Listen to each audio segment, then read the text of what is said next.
I was muted. Hello, beautiful people. I am Oliver Perrin for Semiagog, and this evening I will be talking about the always and everywhere war, reflecting on our current circumstances, our pandemicus, pandemicialis, our pandemic-ridden circumstances, and the idea of unrestricted warfare, its background, and some further thoughts on that. I'll be sharing some old material, some new material, and going through this as best I'm able. I hope everyone will bear with me because this is a sprawling subject of consideration. I will do my best with it. Before we get started, please follow this channel Semiagog as well as a Safer Space. You can do that on YouTube. You can follow both those channels on BitChute, and you can follow the important one over on Odyssey. And I hope that you will do so. Definitely head over to Odyssey, particularly for all the back catalog discussions with Mr. Tim. Some of you have asked in the past what happened to his content. Well, I got some channel warnings and things like that in the past, and one fairly recently, at which point I just basically made all his stuff, well, almost all of his stuff here on this channel private. But it is still up over at BitChute. It is still up over at Odyssey. He has not been removed from the catalog, so to speak. I have just turned it off on YouTube for now because of the issues that I expect everyone is at this point well familiar with. You can also follow me on Gab. I hope you will. On Telegram in particular, I hope you will follow me because it looks like a place that will all eventually be pushed to before too much longer. You can also follow me on Twitter, on Gab. Please do support the channel if you can. There are a number of Praetorian Chads who do very, very generously. And their names were listed at the outset while the Anvil of Crom was playing. So yeah, thanks to all of those who do support the channel, all of the credit and none of the blame. Otherwise, please go check out my books. There are links in the description. This is my science fiction book. This is Vinculum, a dystopian novel set in the year 2076, if I remember correctly. And it's a thief who's been hired to track down and obtain a book, and ends up himself being tracked down, pursued by remorseless corporate hitmen and an esoteric sect of assassins. So check it out. There is also my collection of poems. It's called Cinders from the Bloomery of Youth. You can find that over on Amazon. It is not under Oliver Perrin. It is under Oliver Timken Perrin. I'm the branch of the roller-bearing family that decided to stay in New Orleans. And yeah. Cord Timken ended up being a riverboat gambler, and on the census it says he was a speculator. So yeah, no Timken fortune for me, but I will drag that name forth and make it known for something else before my days are done. All right, so we have quite a bit to look at here. It seems as though everyone can hear me, so hopefully we will be able to march ahead with this without too many problems. How am I going to cover this? Well, first off, I think what I need to do is share a clip. This clip is from back in February. If I'm not mistaken, it was February 20th of last year. So at this point, the COOF had made its appearance. Allow me to pour myself some apple juice. The COOF had made its appearance. It had made its appearance in mainland China. And there were reports that it was beginning to appear in other countries. I think, the Philippines was one. There were fears of it appearing in Japan. Maybe there was a case in Vietnam or something. I can't remember all the details, but some of it is mentioned in what we're about to look at here. This is a short clip. It's just a few minutes, but I wanted to cover it because this is a bit with Tim and myself speaking. And I've sort of laid out a basic idea I had at this time. Remember, it had not made it to Europe at this point. I think maybe we were just beginning to hear reports about cruise ships. Maybe at that point that had not yet happened. But I had this idea, and I think it relates to unrestricted warfare after a fashion. Now, my trick here is I'm going to have to pull this thing up and cue it to the right section so that I don't have you guys all, having to hear the rambling, fat chewing that Tim and I generally get involved with. So bear with me. This might be a little bit boomerish, but let me see if I can get this thing going. And you know what? I should probably put my headphones on just so you don't have to hear an echo in the background. Let me just check this, make sure they're working. Apologies. Let me just plug one in here and let's see how this goes, ladies and gentlemen. So again, we're just going to take a quick look at this, this little bit here. Again, this is from around February 20th of 2020, last year. And there was an interesting idea I had at the time, and I want to share this at the outset, sort of to set the stage for how we're going to be discussing unrestricted warfare, the way in which we in the West typically deal with being on a war footing, and some of this further background that I'm going to get into. Let's see if we can make this work. I need to find 41 minutes and 25 seconds. Here we go, folks. Now, is this going to give me a time cue? Good.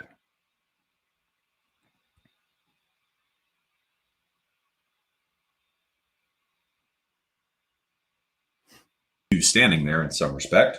Let us see. Look at the features of it.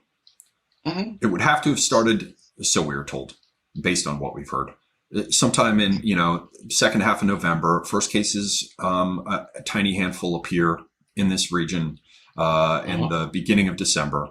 We know we're heading towards the Chinese New Year. Just so happens that China then goes to Davos while this is all starting up. China also, appears to acquiesce and signs this phase 1 trade deal. And then next thing you know, it's all bat soup all the time, right? It's all about strange furry animals and how deadly and dangerous this could be. And, we reviewed, ladies and gentlemen, you don't know, but Tim and I just went through the headlines one last time before we started this to see if there was anything of significance. And two features of what's in the news were notable. One, that there's vast amounts of shit everywhere about this that is very much all about the possibilities of what could go wrong. And by contrast, there's very little about what actually has gone wrong. And there's almost nothing new other than, the figures that are doled out at intervals.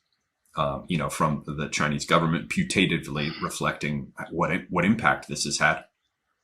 So all we've heard about this the entire time is how terrible it is, what it's doing to China. We've seen the questionable, so-called grassroots shit making it out on social media that has big fucking question marks associated with it. And this constant drumbeat of, oh my God, this could destroy our economy. What happens when this gets to Africa? We've got a case in Egypt. What could happen if it gets down to Indonesia? What's going on in the Philippines? We've got cruise ships that have been quarantined in these ports. You've got people being dumped off in Cambodia. The Japanese are concerned about how they'd respond to this. And it's all about what could happen, and how bad it is in China, but for nobody else. And in the background, there's Tim laughing and saying it's a signal and the Chinese don't care about their own people. So let me just ask it. Is it possible that under the doctrine of Chinese unrestricted warfare, which takes into account and attempts to mitigate the vast differences in military strength between the United States and China, technological development and the rest, Blue Water Navy, space program, yada, yada, yada. CDC not being allowed in to help. Oh, I'm sorry. Yes, perhaps I'm going in the direction that I should be then. Given that we know that they've put forward the doctrine of unrestricted warfare, for those who aren't familiar with it, I recommend that you guys that you obtain and read the English translation entitled Unrestricted Warfare of some mid-90s documents put together by military theoreticians in the Chinese Communist Party that lays out this doctrine. But basically, and it's more than just asymmetrical warfare, and it's more than just fourth generation warfare. It is essentially the idea that everything becomes a weapon and that all things are war, and that war is conducted at all times and all places through all available means. So, including your own population. So I think I am anticipating this correctly, or have anticipated this correctly. Or let us say, not anticipated. Perhaps I'm belatedly finally coming around to what you were trying to get across. And Here is how I would phrase it. You know how with the development of nuclear weapons and the sort of uneasy truce based on mutually assured destruction that arose as sort of a doctrine, you know, with the competition between the USSR and the United States, you know, the NATO countries. Under that, you had the idea that the threat of going to war was so overwhelming, the likelihood of, you know, the horrible results of that and all the horrible knock-on effects. You know, some of you may be old enough to remember when The Day After came out on public television as a series, and it was designed to change how people felt about the nuclear program. Yeah, I remember that. Yeah. Yeah, well, you remember much further back than I, but even I remember that. The whole idea is that it's mutually assured destruction, and everyone should remember that that created the idea of a Cold War, so you wouldn't have a hot war, and that it served to keep everybody in their place and in two entirely different zones, economically and politically desynchronized. You had NATO and you had, like, you know, Warsaw Pact. And you had the idea of everybody still talks about first world countries when they say first world problems. Everybody talks about third world countries, but they forget that there was another category that none of these people have ever heard of, and they should have. It's called second world. And that was the communist countries, for all that you never hear second world mentioned. So what the doctrine of mutually assured destruction did was prevent a certain type of military conflict, and it displaced that the conflict that otherwise might have taken place in the hot war zone into all these other fields and areas, you know, the spy shit going on, the economic stuff, the propaganda, the destabilization, the secret squirrel business that we associate with the Cold War. And since then, we've never had a major large scale hot war, you know, not of the sort, certainly like the First or Second World Wars anyway.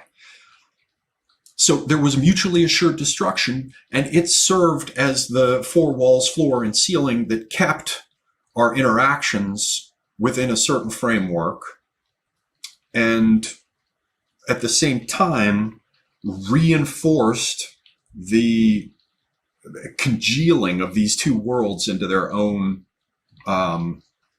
more or less independent areas. So coming back to this Wuhan virus that my friend Tim has mentioned might be a signal. And my friend Tim has mentioned that the Chinese don't care about their own citizens. And look at how people travel around for Chinese New Year. And look at how things like cruise ships and airports are affected. And look at the massive amount of discussion everywhere through all available media sources about the potentially apocalyptic impact on the economy and on supply chains and on banking and financial crashes. So here, I'll just say it. Are we taking a look at the introduction, this being, quote unquote, the signal from the Chinese? Are we looking at the introduction of a threat of mutually assured destruction through biological weapons? No. Hang on, framed by the Chinese in this way so that the rest of the world can see, those who have eyes to see, that China is basically saying we have a nuclear weapon of our own. It is the introduction of these illnesses and the use of our population to spread them globally, showing that if you screw with us, not only will we pull the trigger on this weapon, which will have crippling effects on the global economy and screw up supply chains and relationships and kill lots of people, because remember, it doesn't just have to be coronavirus. There are all sorts of other things we could do this with. And we would start it within our own country so that we ourselves would seem to be the most deserving of pity because we were the first victims of it, and we would probably have the largest number of people to die from it. Therefore, you'd be in a position where you couldn't blame us for it and get public support for doing a hot war about it because, look, we're the ones who suffered the most. You see, with the mutually assured destruction model with nuclear warfare, the idea is that we'll strike, but you'll strike us, and in the end, both of us will take so much damage from it that it doesn't much matter. But under this model, it's we'll strike ourselves and use ourselves as the primary vector to spread it everywhere else, which means we've again got But are they spreading it everywhere else? Not yet, which is why it's a signal. It's not proof of concept. It's the under this perspective that we're only exploring, which is again only speculation.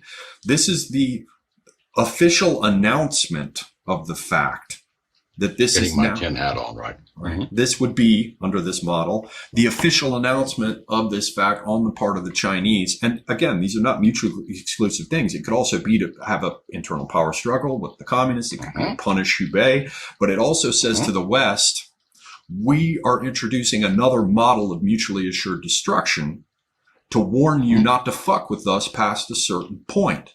And this time, all we're going to do is show you that we have an ICBM, that we have miniaturized the warhead, right? And that it is possible for us, metaphorically, to take this approach. However, we didn't put the nuclear warhead in the missile and fire it anywhere near you. We're just letting you know that all the pieces are on the table. And under the doctrine of unrestricted warfare, that seems to be a potential explanatory model, and one that to me is quite interesting. Your thoughts, sir? I think you're right, Ollie.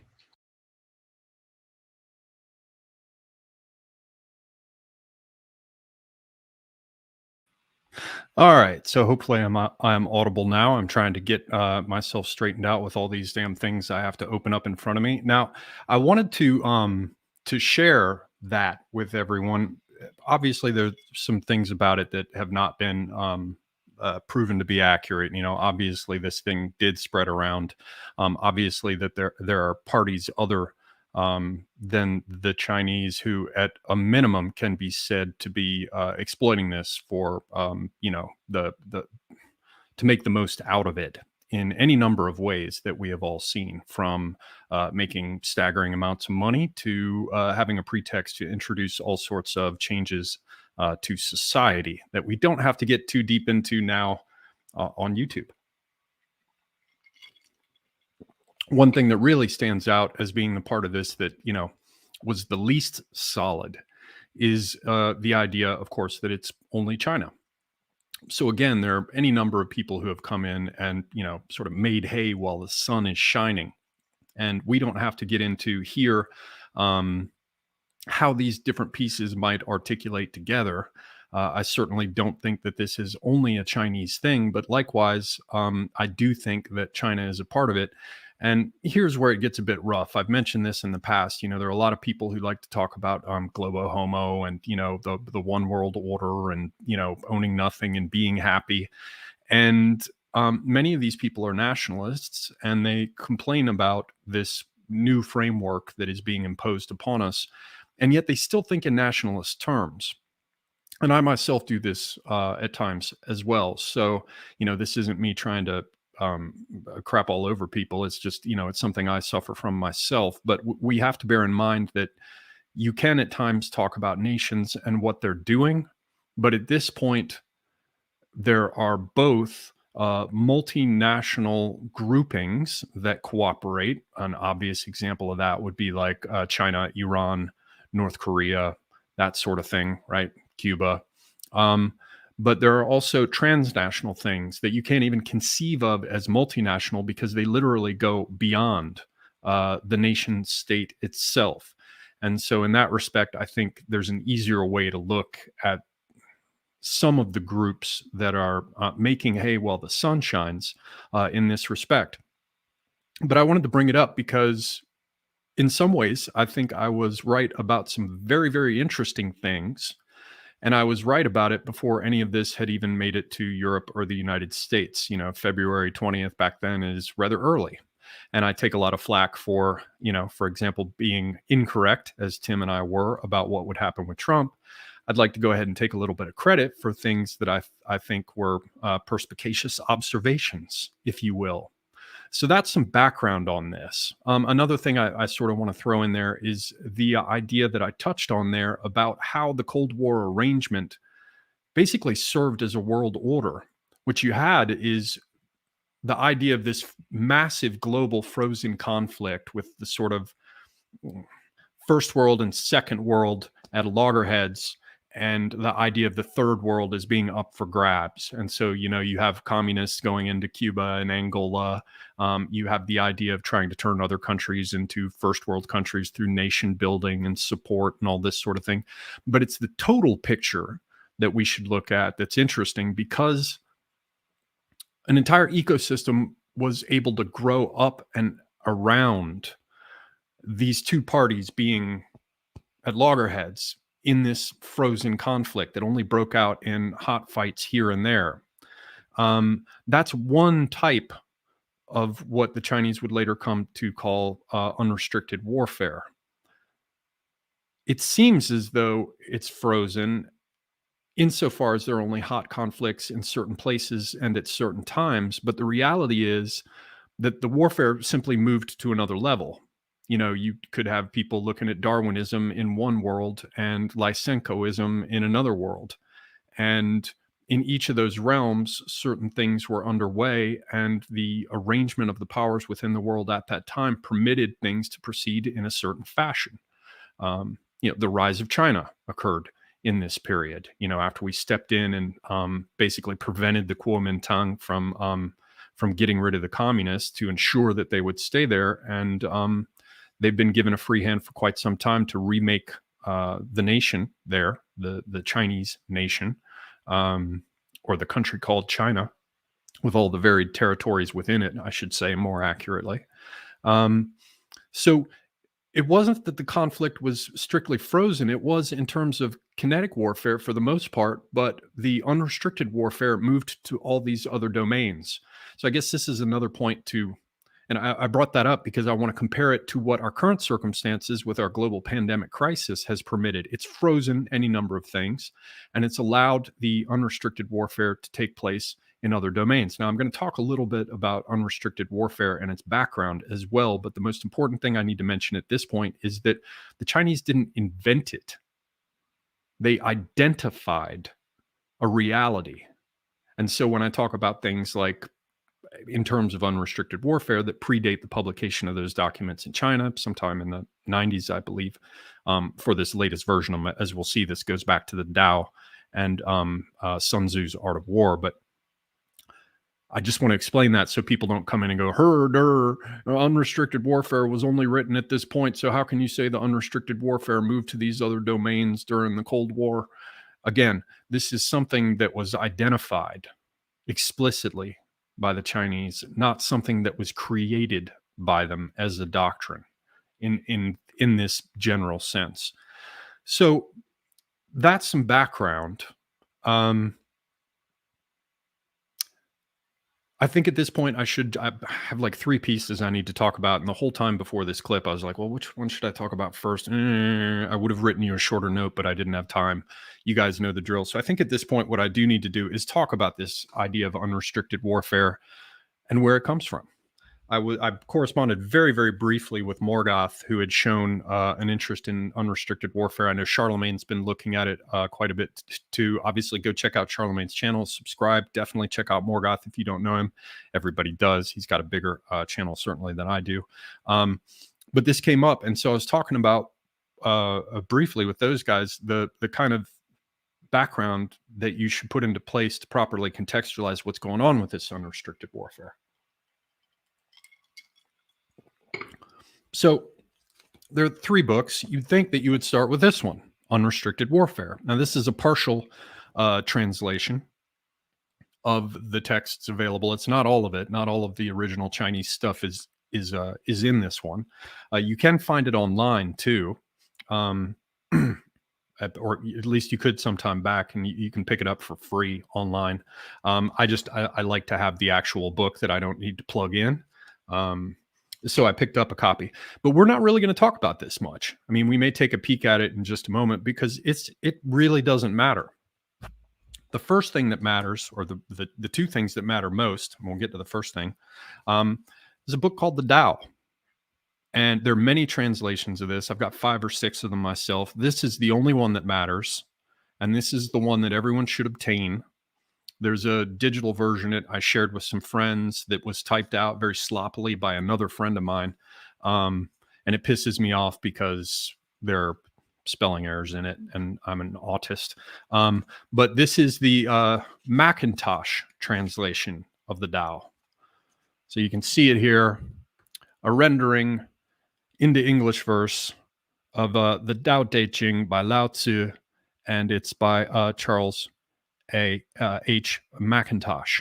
And this was done by the Theosophical Society sometime back. I think it was first printed in 1926.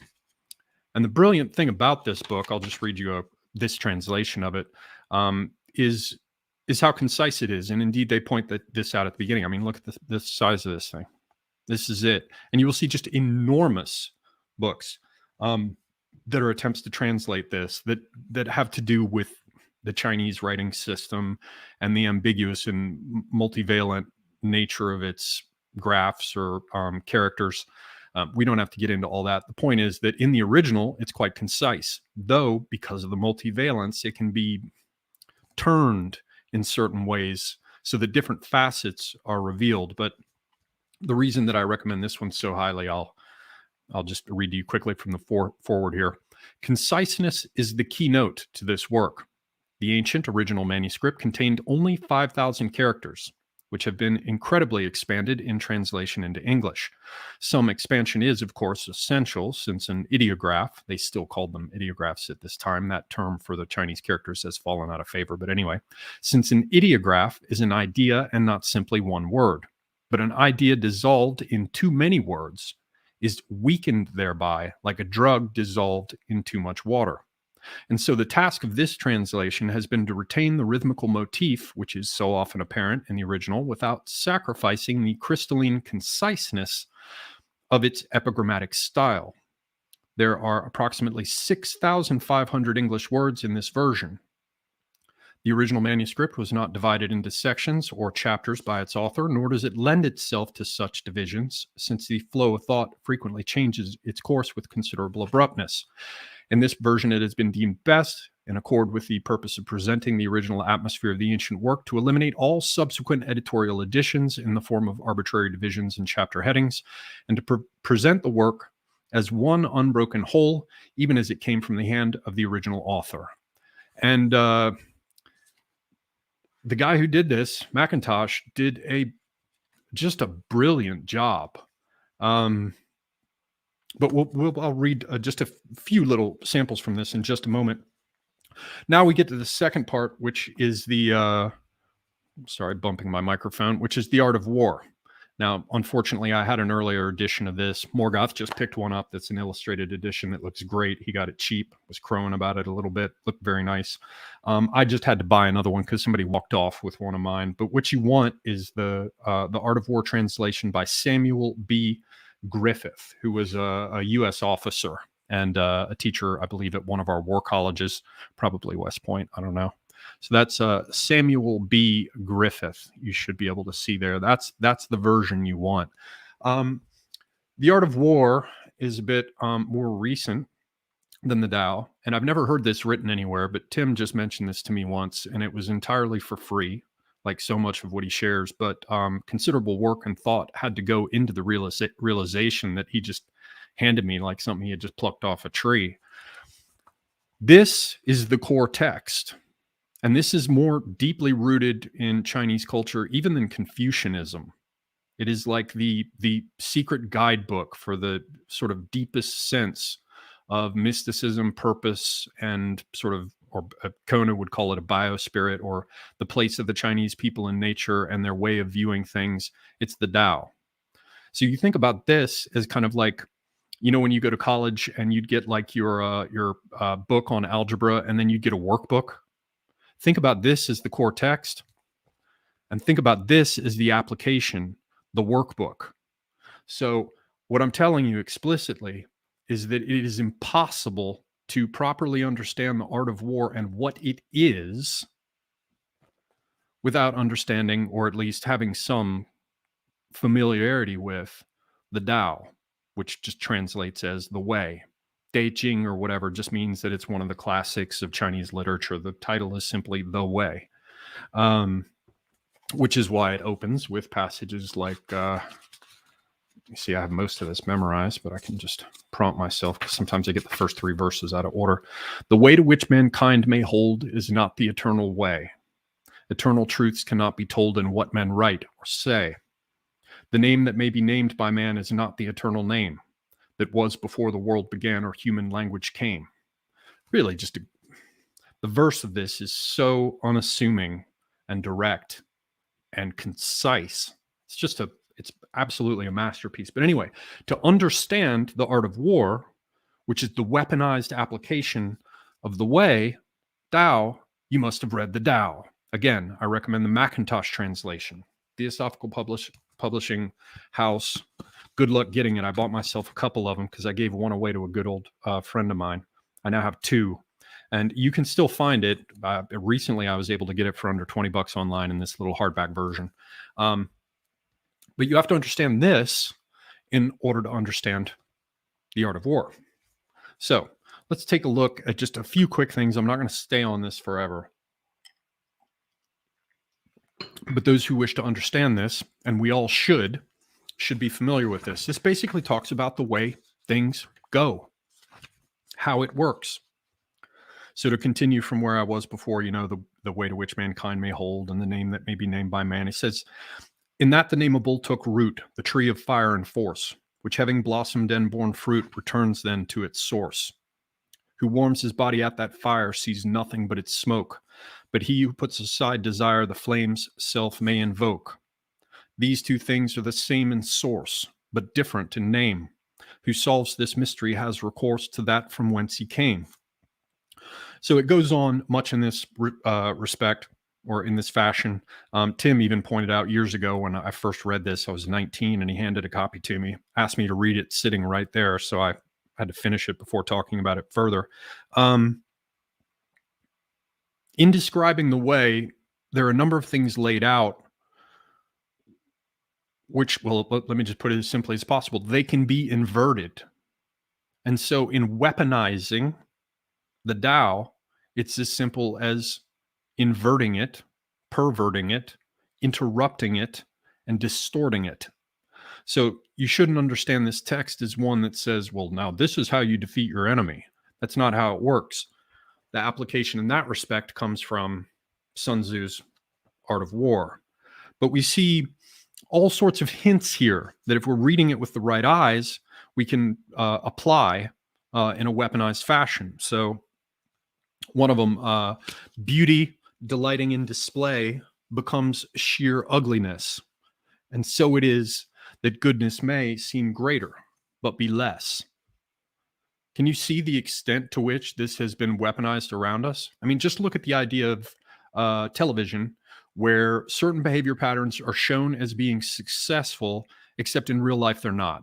So we know that generally, if you have a mouthful of gold afro denture and you're covered with dangling gold chains, and all you like to do all day is play billiards and smack women on their fat asses and call them bitches and hold guns sideways, you're probably not going to go very far in life. And yet, that is displayed as though it's a desirable thing. And we can see in these videos that it looks like everyone's chasing these people. They have money showered all over them. It seems as though it's a beautiful path to take. It seems like it could be a way, and yet it's not. And can we see how that is an inversion of beauty delighting in display becomes sheer ugliness? And so it is that goodness may seem greater, but be less. Or rather, let me say it like this. Can you see how that passage describes what's happening there? Or think about this one. The holy man prepares the plot, but does not claim the yield. He quickens, but possesses not. Acts, but remains concealed. He merits much, but does not ask that any grant that same. He finds his pleasure in the task, and fears to find it fame. Not ever boasting of his worth, no one desires to dim. Not prizing treasures of the earth, no one will steal from him. All thoughts that kindle to desire, his mind has long refused. And since he does not feed that fire, his heart is unconfused. When such a one governs the land, self-seeking finds surcease. The crafty dare not raise a hand. The people dwell in peace. And yet what we've seen is that it's all about me. Or It's the me generation, as the commies have come in trying to replace it with the we generation.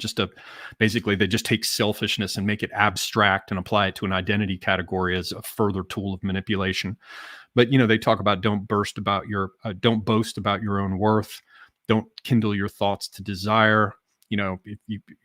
Because you don't feed your heart at that fire, it's unconfused when such a one governs the land. Except it's been inverted. That whole process, that whole approach has been inverted. The way has been inverted, perverted.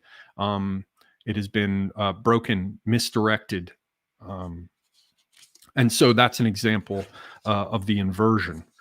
And then there are, were heaven troubled with desire, would it be long before the worlds were cast into the fire like temple dogs of straw? And if the holy man refused to toil save for a price, would not his heart become confused, corrupting his advice? That just shows you what happens if you let things go the way we have, which is where the holy man does toil only for a price. And the things we think of as heavenly are all about desire in our materialist, flattened realm in which the vertical axis has been removed. And other passages that talk about, the people and how things flow through the manipulation of the people. The valley spirit cannot fall because it lies so low, and yet it is the base of all, and to it all things flow. So here's the last passage I just want to throw in because it's quite profound and it bears thinking upon. And weaponizing this, I'll leave to the more astute among you to consider. I won't go into it, but I'll read the passages. The 30 spokes within the wheel unite upon a whole. Yet, but for that which none can feel, how could the carriage roll? From damp clay molded into place, a vessel may be wrought. And yet, but for its empty space, its value would be naught. The wood and tile may build a hall and roof it with a dome. It is the space within the wall that makes the hall a home. And so, from vessel, hall, and wheel, the truth we may deduce. To what existence renders real, its opposite gives use. Shades of nihilism, shades of the story of the Fenris wolf that is bound by Gleipnir, which means the open one, bound by something that is open. That's interesting. How does that happen? A binding cord made of nothing. To what existence renders real, its opposite gives use. Then we turn to the art of war. Now, most people will be familiar with this, at least, by repute, or they'll have seen passages from it. And it's definitely, you need to read it yourself, but I just want to throw a few pieces out because essentially everything that we see going on with unrestricted warfare is from the art of war. It's just basically the art of war brought down to date. This book, Unrestricted Warfare, is essentially just the art of war brought down to date. And how shall I say this? It is it's basically put into phrasing and terminology that makes it seem like a new military doctrine when in fact it's not. So it makes this accessible to people in a modern military context, people who otherwise might be of the sort that wouldn't pay that much attention to this kind of thing. Now, again, I'm not going to go into this. I recommend the Samuel B. Griffith translation. The important thing is to understand. Well, let me just give you a flavor of it rather than talking about it. Let me just give it to you directly. In the beginning, it opens with a chapter on what are called estimates.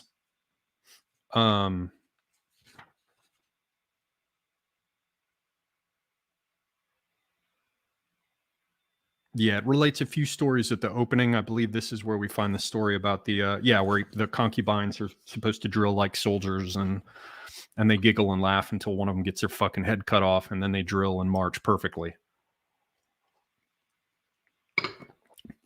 But beyond those opening anecdotes, it opens with estimates. War is a matter of vital importance for the state, the province of life or death, the road to survival or ruin. It is mandatory that it be thoroughly studied. What I'm going to be arguing tonight is that all of us should be studying war. All of us. All of us. And that is not because I think we need to go out and be violent. I'm not talking about kinetic warfare, but we'll get to that. Remain civil, remain lawful. Second, they say, therefore, appraise it in terms of the 5 fundamental factors and make comparisons of the 7 elements later named so that you may assess its essentials. The first of these factors is moral influence. Basically, you have to be in conformity with heaven, rightly guided, right? Have the mandate of heaven. And the other thing about moral influence that gets covered later in the book, though not said entirely explicitly, is the idea that you must be in conformity with the way. If you are flowing as the way flows, because it is the way, it is not a way, it is the way of ways. That is the moral influence, is to be in keeping with that. And when you invert that, it's applied to your enemy to break and shatter and splinter them. The second is weather, but that's understood metaphorically and much more broadly, although it applies to actual weather too. It can be the circumstances of the time and day that you're in, the zeitgeist, the most common Weltanschauung, the way people see the world. That can be a kind of weather. It can be the dominant religious or ideological frameworks within which everyone swims and operates. They say the third is terrain. You must know the terrain on which you're fighting so that you don't, get bogged down in mud, as we're told happened with a famous battle between English archers and French knights.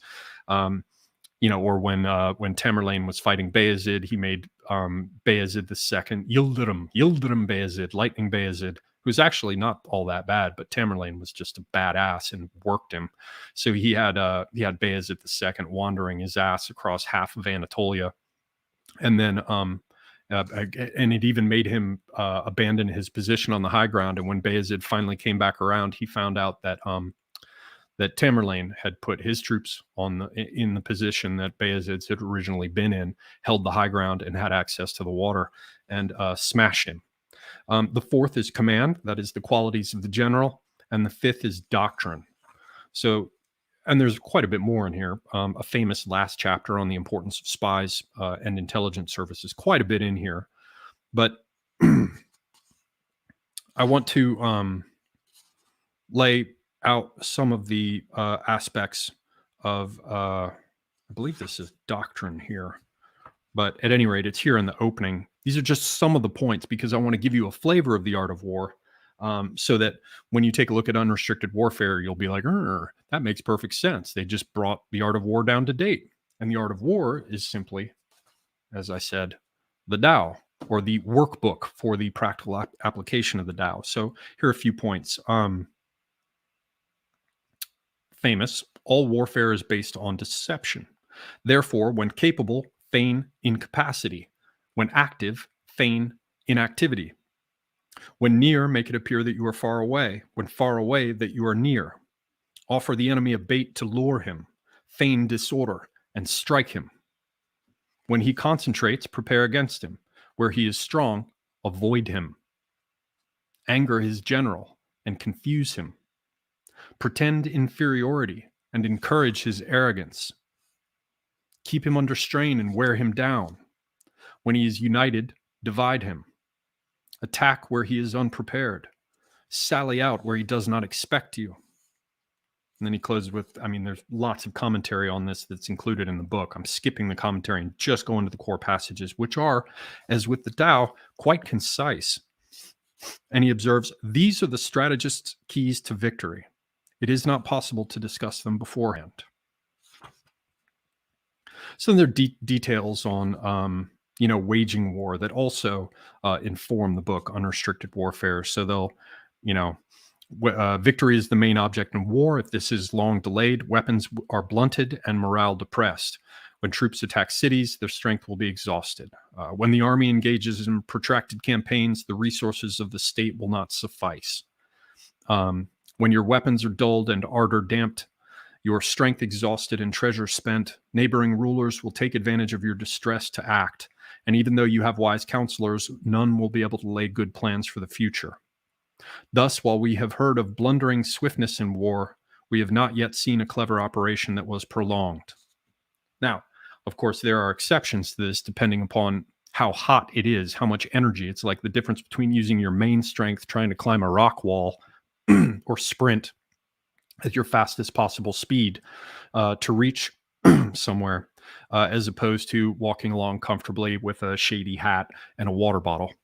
So anyway, I could get rather deeply into this. I don't want to. The point is that you have a sequence with the Tao as the core principles that are inverted or used to inform the ways in which the enemy's spirit is broken through splintering and distorting the way, and through deception and all the rest. And then you get the idea of this workbook that has the practical application. And then some thousands of years later, you have this book on unrestricted warfare. Sorry, I'm having to reach around my cables here.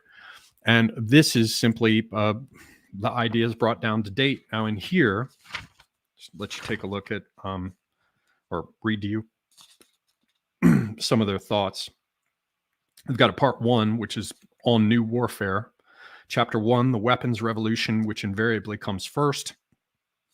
That's them dealing with aspects of the West and our reliance upon technological innovation, which they don't have. So they were forced to stand back at, with perspective at enough of a distance to see what weaknesses come with that, and the aspects of our own military doctrine that are susceptible to mischief of one kind and another. Chapter 2, the war god's face has become indistinct.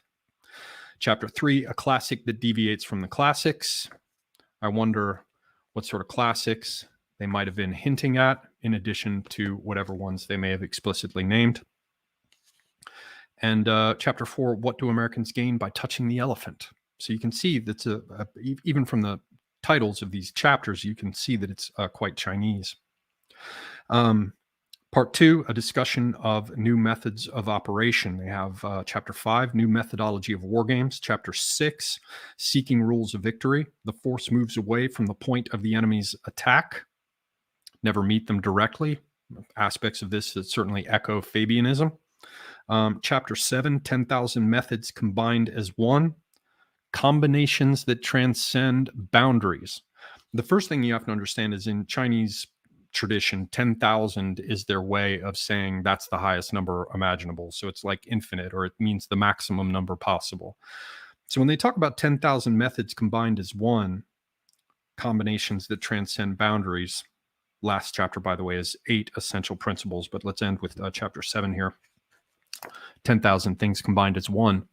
They're talking about turning everything into a weapon, making everything a weapon at all times, making every place a contested place, bringing war to everything, everywhere, always, already, war everywhere and all the time, in all aspects of life, in all domains, between the genders, the sexes, I should say more accurately, between the young and the old, and the people who are neither young nor old, between the poor and the rich, between the blacks and the whites, between the East Asians and the Western Europeans, war between teachers and their students, war between the government and citizens, war between the military and civilian domains. Bring all war everywhere, all the time. And that is indeed what we see.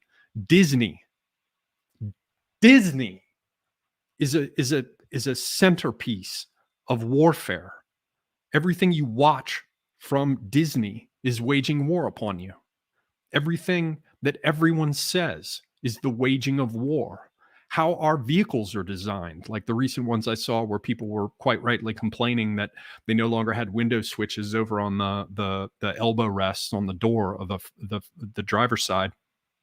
Instead, what you'd be expected to do is look over at your screen and operate controls that once upon a time you had that you could manually control with your hands. Now you have to look over at the screen and type them in and all the rest, which takes your eyes off the road. And everybody's like, that's dangerous. That's not safe. They don't give a fuck. It's soon going to be a driverless car. They're trying to make the controls go into the little box rather than be things that you can control with your hands, which means they can determine whether you travel. They can lock you out of your car before you get into it. If you're driving your car, they can turn off the engine and lock you in. That's warfare at all times, in all places. The National Health Service in Britain has been weaponized. My relationship with my family has been attacked and splintered. The relationships between the sexes, I don't have to tell everyone here, have been turned into yet another kind of warfare. Everywhere. I mean, I can't emphasize it enough. There is no place where war is not now happening. It means also that there is no longer any such thing as a non-combatant. Nothing even approximating a non-combatant. There is no longer the idea of civilians that you don't harm. Everything is a target. Everything is a weapon. Everything is attacked, subverted, and destroyed at all times. We're under attack sitting in our houses. We got listening devices that have multiple microphones and cameras on each one at all times that surround us for surveillance, which goes to signals intelligence, which goes to spying and all the rest. I mean, I could just sit here and just come up forever with examples of the way in which everything has been weaponized. The Tao carried through to the art of war, then carried through with this final idea of the 10,000 things used in combination. That's what we're looking at right now. And it's being used in the West as well, because we learn well too. It's not just the Chinese who know these things. And I have these books available to me in English and quite good translations in order to acquaint myself with them. So don't think that the opposition, so to speak, over on our side of things is not fully aware of this too. And for those who might be coming in and thinking, he sounds like Alex Jones talking about the Chi-Coms. I'm not just talking about the Chinese. However, if you are one of the people who believes that they're just so based and they're so great and that they don't do anything to us and that it doesn't matter that they're pumping our country full of, like in the United States anyway, full of fentanyl, killing primarily white people, if you think that means that they're a buddy, then I don't really have anything for you anyway. However, I do want to underscore that it is not just the Chinese, and I know that. What I'm trying to do is provide context for what we're seeing with this business of the COOF and the way in which it has been weaponized too. The place you go to heal yourself, to recover, the place that historically was always behind enemy lines, the hospitals, right? The things that you under the Geneva Convention were never supposed to shell, right? The world's only halfway effective, actually functional, apotropaic symbol is the sign of the Red Cross. You're not supposed to shoot at people displaying the Red Cross, which means some of the time in a normal conventional war, you've got protection. That thing that you're supposed to shell, the ambulances that you're not supposed to open up on with 50 calibers, the hospitals you're supposed to retreat to for R&R, to recuperate. All of that is a part of the weapon. It's a primary weapon now. Everything is a weapon. I know I sound like a broken record, but I really cannot say it enough. In order to understand what's going on, you must realize that it's all warfare, all the time, everywhere, and there is literally no place you can go to get away from it. None. There is no such thing as a non-combatant. There is no such thing as someone who is not affected by this directly. Take it a step further. There is no such thing as someone who is not targeted by this. The 10,000 things, which is to say countless numbers, the largest number imaginable of things all used in combination as war. That's what you have to understand. Now, I'm going to want to get to this aspect of the distinction between the civil and the martial, which I've talked about in the past. People who've been following the channel for a while will know about this. But there's one other clip I want to play now that I've set the stage for it. I did this some time back. It was part of the Last Message to the West project. I did this along with several other people, Jared George, and some of his friends put this together. They were kind enough to ask me to participate. Jared George is a co-host over on Jason Kona's channel. He does music of his own. Check it out. But I did this clip a while back, and now that I've provided the proper context for it, hopefully everyone will understand what the hell I'm talking about. And in terms of me wearing my favorite odd hat, I hope you will bear with me. I find that it's just too stylish not to wear it when I have an opportunity. So this is just a few minutes, under 10 minutes. Check this out.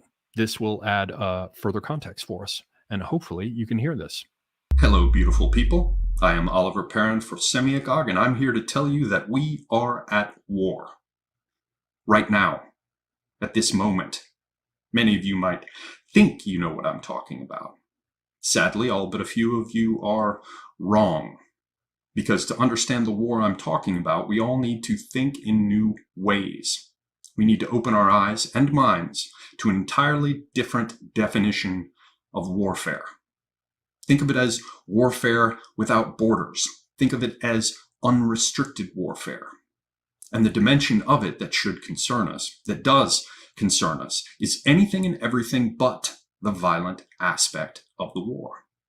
Bear with me and I'll try to explain what I mean by this. Doubtless you've noticed that every aspect of life is now crawling with new rules related to what we're always supposed to do and what we're never, ever supposed to do.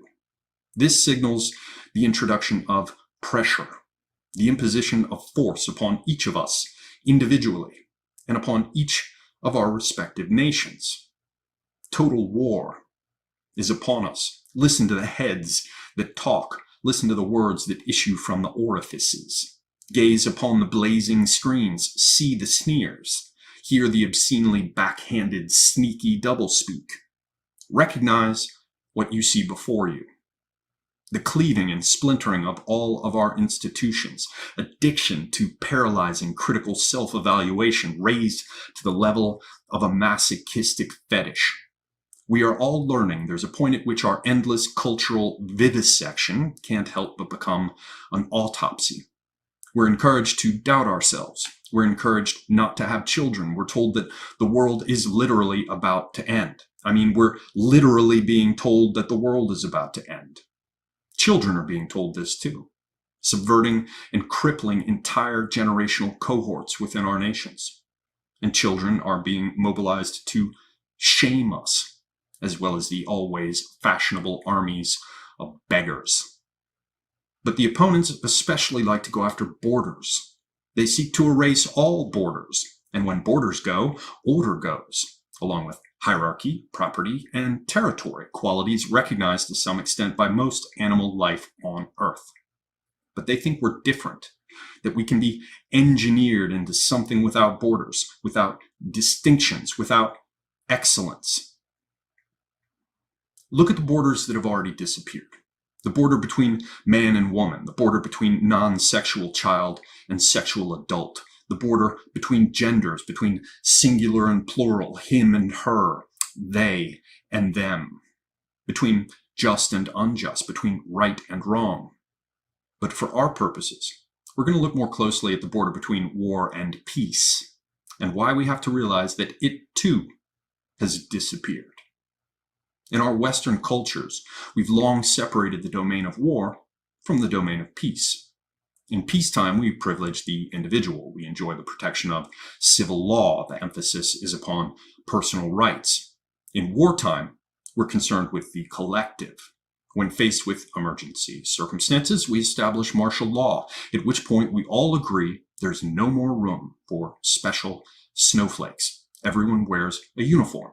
And if you refuse to march forward into battle when ordered to do so, your commanding officer can shoot you on the spot.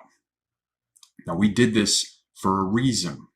This cultural strategy enables us to make the most of focusing on the individual while still keeping the old system in reserve. The crisis system, the military system, is a kind of parallel form of social organization that's always available if shit goes sideways. Break glass in case of fire. But we don't declare war anymore. We no longer pull the alarms. Anyone else notice that? We've had any number of wars now that have never been declared by Congress. These days, there's no official marking of the transition. But that's just one aspect of removing borders. It goes further than erasing the borders associated with formal recognition of the state of war or the state of peace. Our kindly new forms of warfare are going on at all times, in all places, at all levels of society, across whatever demographic categories you care to consider. While there are no clouds of gun smoke, no rockets, red glare, no trumpets blare, no bombs bursting in air, still the shudder-shattering waves of progress are blowing everything to hell, leaving not one stone left standing upon another. It's raining straight up. But instead of recognizing the fabric is tearing and the seams are splitting, all by design, instead of admitting that we can't control our cities and borders, admitting that law no longer rules, we hire more police. And oddly enough, those police begin to be armed more and more like soldiers. Our circumstances come to feel more and more like an occupation. But we ourselves are the only enemy that's been identified. We're told we ourselves are the ones to blame for the steady stream of abuse spewed at us by most of Hollywood, the Academy, the media, and the rest of the everlasting gobslobbers of hate incorporated. The distinction between state of war and state of peace has been erased. Or to put it more simply, we're in a state of war, but the machinations of our opponents have suppressed all the signals, all the discourse that would come with openly declaring what we all know to be true, which is that we are under attack. The most important thing to realize, the critical thing to become aware of, is that our natural alarm system has had the wires cut. But the answer isn't to shift over into martial mode. The answer isn't to try to activate the old system, forcing a shift from civil to martial mechanisms. And the answer definitely isn't to foment violence. To do this would be to sacrifice ourselves yet again on the altar of false white stereotypes. Violence at scale is properly the domain of the state, properly the domain of security forces. As law-abiding citizens, our concern with violence should not extend beyond those circumstances in which self-defense is legally justified, as in the law, as in you're a fool if you break it, the kind of fool I want nothing to do with. So what do we do? How do we respond to this attack? Just sitting around and continuing to take it is clearly not an option. I suggest the answer is to call out the militia, in a manner of speaking, by explicitly spreading the word that we are no longer at peace, spreading the word that each of us bears responsibility for these circumstances, if not for creating them, then at a minimum for continuing to tolerate them. We cannot take action in the realm of violence, but we can take action, consistent and unrelenting action, in speaking out, in spreading the word, in lawfully organizing and protesting, in ridiculing those who seek to smother our pasts and move under cover of the present to steal our futures. So set objectives, establish responsibilities, establish milestones, cooperate, meet in real life, gather and discuss, test and refine arguments, work together remotely if you have to. If we spent half as much time working in groups using online collaborative project software as we do in YouTube chats or humping the inflatable doll known as Twitter, we'd all be a lot more effective. We have to begin to take organized, nonviolent action. We should recruit lawyers and subject matter experts, raise money, adapt and apply the best of the opponent's strategies. We should be bold. We should be cunning. We should do the unexpected.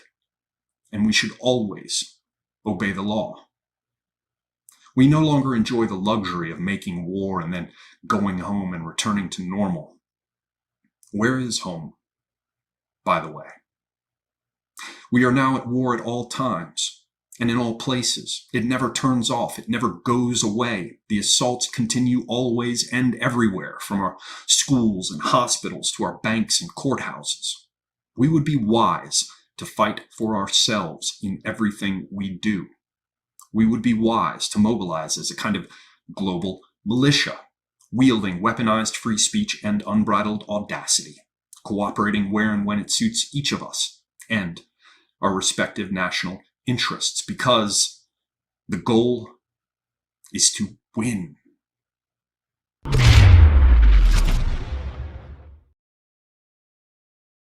Unso. So yeah, I got a little happy with myself there. Got a little excited, got a little into the mood, but hopefully you got the point. And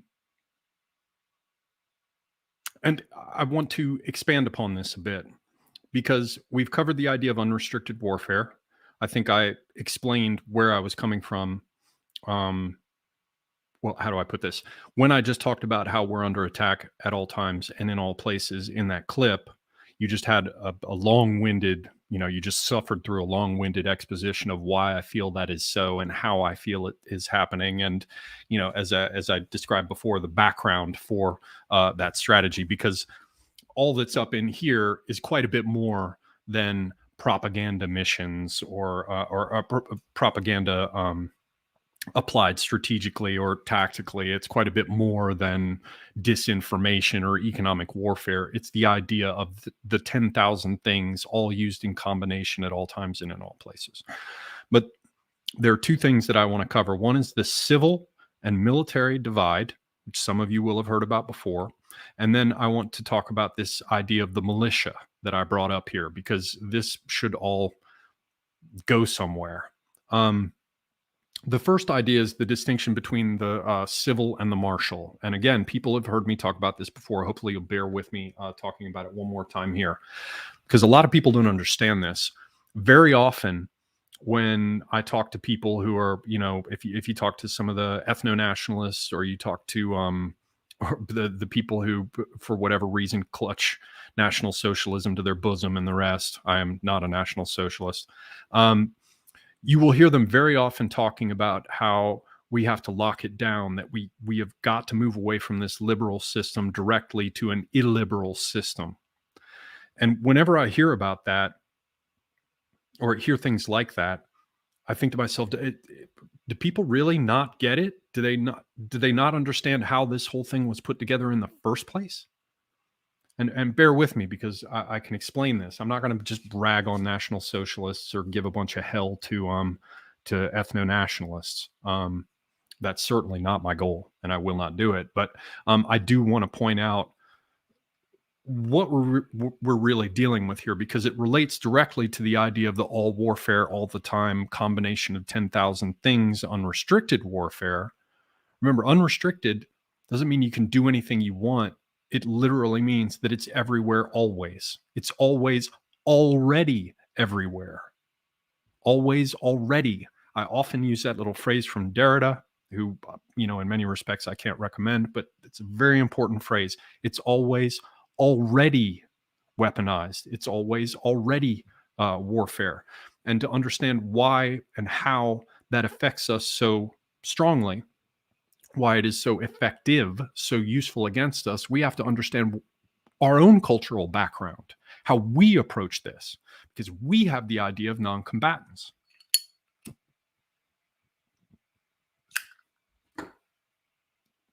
We have the idea that women and children matter. Now, I'm not saying that we haven't bombed buildings full of children. I'm not saying that we don't go out there from time to time and eat dead, burnt babies for breakfast. I am not claiming moral superiority. Anybody who wages war is going to be up to their elbows in gore. That is not my claim. However, generally speaking, in our culture, we have a much higher value placed on human life in general, on the elderly in general, on children in general, on women in general. And we recognize, however vestigially at this point, we recognize the distinction between combatants and non-combatants. And the Chinese don't.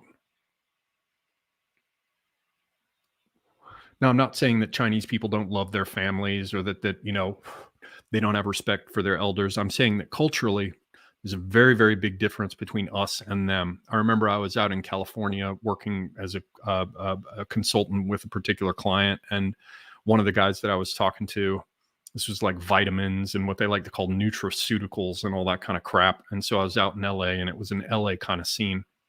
But because it was an LA kind of scene, there was also a guy there who was a Chinese American, full-blooded Chinese, but second generation, so raised entirely here. And he talked about how he'd gone back to China and visited there, and how he'd seen this like dead body on the side of the road, and everybody just walked around it. They didn't give a damn.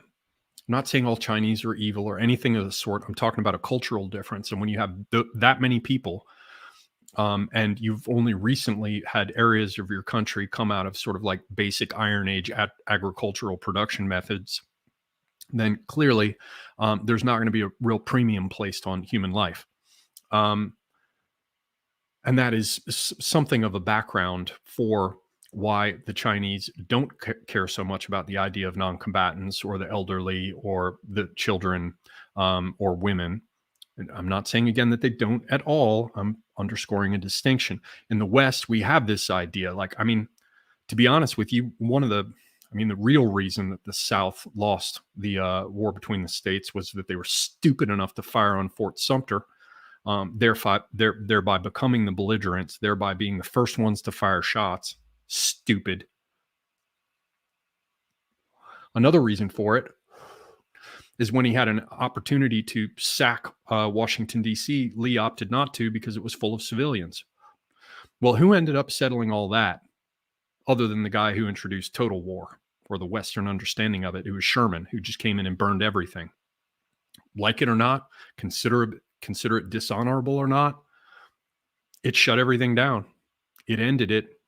I mean, I kind of wish somebody had, brought Nathan Bedford Forrest to come in and destroy his supply lines from the rear. But, history is what it is, and you get what you get. But that is to underscore what happens, for example, in the West, when you decide that honor is the primary thing and that you will not make war on non-combatants. We're facing an enemy that has no such reservations of any kind. We are facing opponents, because it's not just the Chinese, and I prefer to call them opponents rather than enemies. We are facing a variety of opponents, including and going far beyond the Chinese, who don't care one way or another about that. They're perfectly happy to wage war at all times, in all places, with everyone. Now, that's some background. I've been too long-winded about it as it stands. Let's jump over to this idea of National Socialists, ethnats, and others coming in and saying, by God, we need to get some Pinochet up in the fucking house. Screw this shit. Fire up the helicopters, blah, blah, blah, blah, blah. We need to be illiberal. Well, the reality is that we have a compartmentalized culture, and we did it on purpose. We designed it that way purposefully. And half these people aren't even fucking aware of it. They're like, well, yeah, I know that we have an army, and I know that we have the idea of civilian world and the military world, and I know that we have civil law, and I've heard about this thing that we can invoke, which is called martial law. But they don't understand that both of them coexist. And we did it for a reason. In many cultures and societies, the military organization is the organization. Everything else is just like little sprinkles on top, just little decorations. The Mongol Empire was organized around its bannermen. Its government structure was its military structure. Even today, if you look at the Chinese Communist Party, the Chinese Communist Party is in control of what's called the Chinese government, and the Chinese Communist Party is in control of the PLA, People's Liberation Army. It is a military structure. They do not have the distinction. They permit the illusion of the distinction, but they don't have it as a deeply seated thing like we do in the West. So we have, Tim always used to call it, and if you want to hear more about this, I reviewed it tonight. There's a clip. You can find it over on Odyssey. Please follow me on Odyssey. That's where you can find Tim's back catalog in discussions with me, or my back catalog of discussions with him. He talks about the civil and the martial distinction, and he refers to the martial side of things as the shotgun that you have leaning in the corner. You don't want to blow entire pieces off of people with it. Nobody who's wired right is excited about that or even likes the notion, but it is sitting in the corner if you need it. I call it the break glass in case of fire. You know, think about it as a kind of, or think about the civilian government as your main parachute, and think about the military aspect and martial law as your backup parachute. And that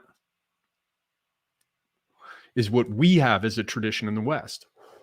So we really have two governments. In theory, and most of the time, certainly in the United States, you have the president as the commander in chief. So the military side of things is always under civilian control and therefore responsible to the electorate.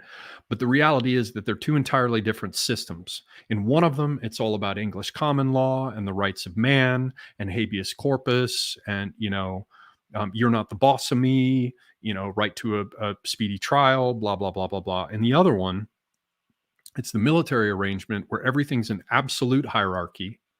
You're subject to penalties for displaying the wrong rank insignia, using it falsely. And the chain of command is more or less absolute. And as I mentioned so many times, it sounds very dramatic, but I'm going to say it again because it is a point. In a military situation, if you refuse in time of war, if you refuse to go into battle when somebody commands you to, you can be shot on the spot. So it's not about special snowflakes. Everybody's wearing the same uniform. Everybody's like, we need socialism. We need to screw this whole idea of atomizing individualism. If you want socialism, join the fucking army. They'll make you all dress the same way. We have it. If you want illiberalism, join the army. That's where it exists. We compartmentalize it. So that's the thing that I was trying to point out earlier. If you want to understand what's going on here, you have to understand, because most people are schizophrenic about it. They're not aware that we have these two worlds. We have a parallel system of government. We compartmentalized our illiberalism and our absolute hierarchy because we wanted to leave room for something else. And that is a feature, not a bug. It is an incredible strength of our culture. However, we have the idea that when there's a crisis and a threat, you recognize it, which is first necessary. Then you declare war in order to respond to it. Then you fight the war, maybe imposing martial law as necessary until the crisis is past, kind of like the Romans with the office of dictator, right? Then when it's done, you all go back home. Or if you want like recovery and the rest, you get rest and recuperation behind the lines, you go to the hospital, etc. We still try to divide these domains, and we activate the illiberal aspect and the hierarchical aspect specifically to answer crisis when it's present. And then when it's over, we turn it back off again. And that's where we come over to the idea of the boiled frog. The boiled frog is the idea that we never quite let them know that it is a crisis. And in the West, that's particularly important because the absolute powers and the absolute hierarchy and the suspension of individual rights and the application of hierarchy and illiberalism is something we save for a crisis. So the most important thing is that we first know about it, and then we can activate this cultural response. What's been happening to us is that we're told we're not at war right now. If you asked anybody right now, they'd tell you we're not at war. What? We're at war? We're not at war. This isn't a war. We don't need to activate a liberalism. We don't need to activate absolute hierarchy. This isn't a crisis. We're not at war. Nobody told me we're at war. I mean, hell, half the time when we really are in kinetic war, they'll be like, well, that's actually a police action. That's just a police action. This isn't actually war. Congress didn't declare war. Right? It's all been muddled and fucked up by everyone monkeying about beneath the hood. And importantly, and I think I mentioned it in that last clip, they've cut the wires that run to the alarm bells. So we can't even break the glass and pull the alarm. And they keep it low. It's not low intensity conflict. It's a very different thing. Again, these other models that everybody's like, oh, I don't know what he's talking about. I've heard about low intensity conflict and I've heard about fourth generation warfare. No, it is not that. It is unrestricted warfare. Is the endless combination and recombination of the 10,000 things used to bring you to your fucking knees. And that is what is being applied to us. So under our normal situation, I thought it was two. If you go back and watch the clip I mentioned on civil versus martial, it's one of the Chainsmoke episodes where I'm talking to Tim. He points out that it's not really just civil and martial. It's actually a threefold system. I was not aware of that. He brought it to my attention just a little over a year ago, something like that. Or year and a half ago, maybe more. He pointed out that it's actually 3, because technically speaking, the National Guard under control of the state governors is the closest thing that we have to a militia. And that's a 3rd aspect. And then we have sort of a silent 4th aspect, which is arming the population. However, I want to emphasize here, lawful civil behavior. I am not in any way encouraging violence. As a matter of fact, I'm actively encouraging the opposite, but we're going to get to that in just a second. So the civilian side of things has been just screwed. It's absolutely screwed. The military side of things, as we've seen over the last year, certainly, who knows where the fuck that's going. And we have also seen that the National Guard, I mean, we just went through like 2 years, 3 years. Hell, I mean, let's be real. 4.5 years of violence in the streets, and the National Guard was not called out in the way it should have been in the various places where this was a problem, which means that we can't deal with the civilian side of things. Can you trust the police? Can you trust the courts? I mean, there are still some cases where maybe you'll get lucky. Okay. And not all cops are bastards. Not all cops are bad. But some of them are. The military, well, I mean, we got the Black Lives Matter fists raised at West Point from graduating classes, and we got the guy who pulls his shirt open that says, communism, or a picture of Che Guevara, or underneath his hat it says communism will win. We've seen the woke ass crap from, Milley talking about how he wants to understand white rage. So I'd say that's probably not going to work for us. And I just pointed out that the aspect of the militia, which is the National Guards, is not really working for us either. So what's left? Well, a lot of people have observed, and I think quite correctly, that on the right, we don't like the idea of activism. Activism. We're justifiably inclined to despise it, because we've seen the sort of people who clutch on to activism and wave their activism banners and want to, force rainbow dildos down everyone's throats, while shouting, obey, obey, obey. So naturally, we have a sort of nasty taste in our mouth. We have the taste of a rainbow colored dildo in our mouth as related to activism. But on the right, people understand the idea of a militia, and they understand the need for it. And they understand the idea of mobilizing the militia. Now, I want to make it clear once again, I am not talking about dipshits going out into the streets to have like an open carry rally where they scare everyone with their AR-15s. I'm not talking about kinetic anything. I'm not talking about violence. I am talking about lawful and civil behavior. Within that context, however, what I refer to is calling out the militia. It's not where we all become activists. It's where we recognize that there is only one militia left. You and me. And that means we have to take action, but civil and lawful action. Everyone must mobilize. Everyone must be loud as shit. Everyone must spread the word about this. Everyone must not comply with things that are unlawful. And I'm talking about the letter and spirit, but most importantly, the letter of the law. We must all mobilize. We must be conscious of the fact that we are a militia. Don't give it a name. You don't even have to call it a militia, because in some respects that's a bad term, because everyone will associate it with kinetic activity and physical violence and the rest, which I do not endorse. As I said before, at the risk of being boring, just because everyone is here to cut my throat and throw me in a ditch for saying the wrong thing, I am endorsing the opposite of violence. I am endorsing I'm agitating for civil and lawful behavior, but on the part of everyone. Our civilian apparatus was once upon a time the place where we said yes. That was the place where we said, yeah, you can try that. Yeah, kid, you can be anything. Try to be anything you want. I'm old now. I sometimes think to myself, yeah, maybe I wish, my parents had told me, maybe you can do this, but you're not as likely to succeed at that. And, maybe sometimes I think to myself, it probably would have been better if someone hadn't come to me and told me I can be whatever I want. But there's value to telling kids because sometimes you never know. You never know what you're going to get. And if you encourage somebody and you say you can be whatever you want to be, try. Sometimes people make it. And sometimes it's because of that encouragement. And that's the place where we say yes. The military is the place where we say not just no, but fuck no. Unfortunately, that's been subverted.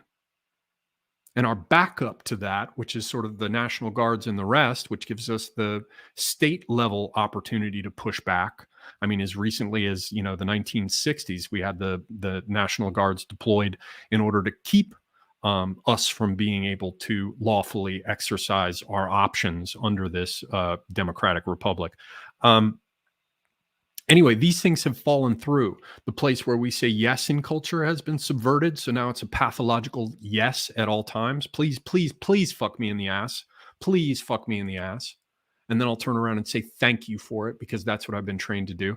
And in the place where we're supposed to say no, it's been utterly subverted. I mean, the horror stories I just have been hearing over the last 2 years from people who are involved with the military and were getting out of it, how bad it's gotten.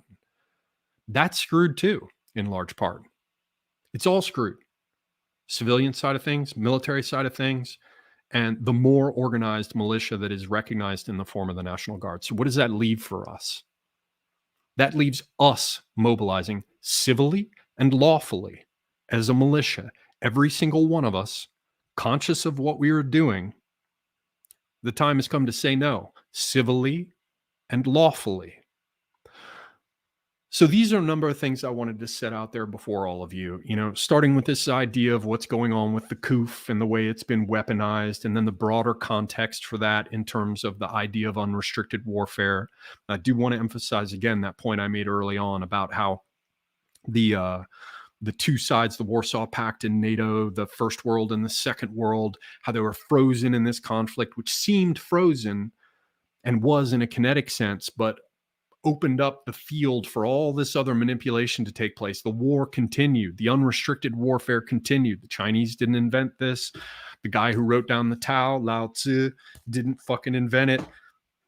Sun Tzu, who made the workbook for it, didn't invent it. They simply recognized things that exist. We need to recognize that this aspect of unrestricted warfare exists. We need to recognize that during the Cold War, by freezing some things, they pushed the war into other areas. I often use the metaphor of, have you ever been in a pool where you have sort of one of these home inflatable like pool balls, and like you'll play in the water and sometimes you like grab onto it and try and pull it underwater, and it always wants to slip out from under your arms. As you grab it and you're trying to push it underwater in the pool, it'll go floop and pop out on one side. That's what happens when you try to crank down on kinetic warfare. It will manifest in some other place in terms of unrestricted warfare in all these other domains. What we have to do is be conscious of that across the board and mobilize ourselves and recognize that what's going on with the COOF is like another type of Cold War, and one that has all these other aspects of unrestricted warfare that might have some sort of mutually assured destruction doctrine built into it. There's another thing I wanted to show, and I'm not going to do it now because we're running out of time. There's a clip. It's over on RT World, and it's about the Golikova Sanitary Shield Project. So if you want to look it up, go look up Golikova, Golikova Sanitary Shield Project. And it's a new set of bio threat response labs that are being put together by the Russians in anticipation of future problems with this whole thing of things like COOF. So that initial thing that I was talking about in the very first clip I played where I was talking to Tim and I talked about the idea of the Wuhan stuff being a form of unrestricted warfare. I think there's quite a bit more to it, and we'll have to wait to see where that goes. But the Golikova Sanitary Shield Project report suggests that other countries like Russia are well aware of what may be coming, and that I might have been right about this idea of mutually assured destruction with the populations used as vectors. But that will have to wait for later. Now, what we have at this point is about 30 minutes left. So come up with questions, people, if you want to ask them, and I will do my best to answer them. And let's also do this. This particular clip has the War Always and Everywhere title. So what I'd like to do, because some people will come watch this later, I don't want to turn around in the questions in the last quarter of this presentation and have like, what do you think of my cat named Pickles, right? Like, let's keep the questions focused on the various themes of discussion that were covered tonight so that this is all one coherent whole, and we'll go from there. So please do put your questions, put a @Semiagog at the beginning of them so that I can easily spot them. And ladies and gentlemen, I will enjoy my smoke now, drink the last of my apple juice, and do my best to answer these questions. Also, I want to thank the moderators, and I'll try to remember to thank them again at the end. But since I'm thinking about it now, Zedez in the house, thank you very much. I see Mr. Ixmi is here, fine old friend. And let me see if there are any other moderators who deserve my praise who are in here tonight. Charlemagne's in the house, who wields the wrench. Are my other peeps here? I have not seen them. Hopefully they are. Keep people in line. Peoples, keep them in line. And now I am going to look for questions. Put a big @Semiagog at the beginning. And I will answer them, whatever these questions are, as best I am able.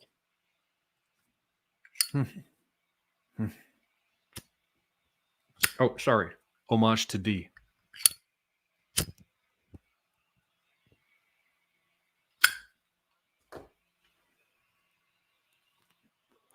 So what do we got, peoples? BK Max says, Semiagog, can you give me a white pill, please? Yes. We will be victorious. Next question. This is from the mighty Maine. Charlemagne, do you think the Australians have an advantage in their protests by not being armed? I would put it this way. I would say that it is advantageous for them not to go armed to their protests. Yes, unquestionably. However, they would be in a much stronger position if they went unarmed to their protests, but all of the powers that be knew that they had weapons at home. So the answer is yes and no. Definitely, they do not need to be doing that dumb shit. And I know you agree with me on this one, Charlene, because I've seen you post about it before. It's good to have firearms, absolutely. And if anything, heaven forbid, were to go even further south than it already has, and believe me, it still can, then there is no question that starting out with small arms in your home puts the population in a vastly superior position to disarmed populations. However, for what we're talking about, which I have explicitly now said several times and will say again, is civil and lawful behavior, the weapons are best there as something that the sharp pencils and catfish employed by the state have to bear in mind dealing with were they to take it a step further. So again, the answer is yes and no. Yes, they're in a better position if they go unarmed to their protest gatherings. But I think they would be in a stronger position still if they were, number one, going unarmed to the protest gatherings, but everybody knew that they weren't just being nice because they had to be, in the sense that they had weapons at home. All right, let me see where I am now. What do I got here now? Okay, that's Charlie, where I just was. King Salmonfish says, on my channel, I've developed unrestricted warfare to a different level. How would you handle every individual becoming a full-blown existential risk, or a squirrel, or a rock? Every single individual person is by definition that very thing, the X factor that cannot be accounted for. So I already handle that, which is the idea that generalities, statistical prevalence, and the rest can be a guide when dealing with a member of any group. But the individual, him or herself, is the ultimate X factor that can never be accounted for with or through statistics. But I'll go ahead and give you a shout out. King Salmonfish is a very kind supporter of the channel. He is telling me here I have not checked out these most recent videos, but go check out his channel if you want to find out more about his approach. Alabaster says Semigog Sun Tzu versus von Clausewitz, which is more relevant? Unquestionably Sun Tzu. Von Clausewitz's whole approach, war is the extension of politics by other means, and some of those other famous saws. I mean, he's really dealing with a much more limited realm. I mean, the simple fact that people could praise him for saying that warfare and politics are related. I'm probably screwing up my paraphrase of that famous statement of his. Go read him yourself. Bear with me. But the very fact that everybody thinks it's a big deal that he said that war and politics are really kind of the same thing extended, or whatever the hell it was he said, just shows you that he was still writing in a time where these were still thought of as distinct dimensions or facets of life that we should seek for the most part to keep distinct. And in that respect, because he doesn't understand the idea of a total way, a la Lao Tzu and the Tao, that shows that Sun Tzu is much more relevant and his superior, I would say, in, if not in all ways, in almost every way. Satali, I'll answer this one. What are your thoughts on Evergrande? Is it a Chinese false flag, or perhaps our retaliation?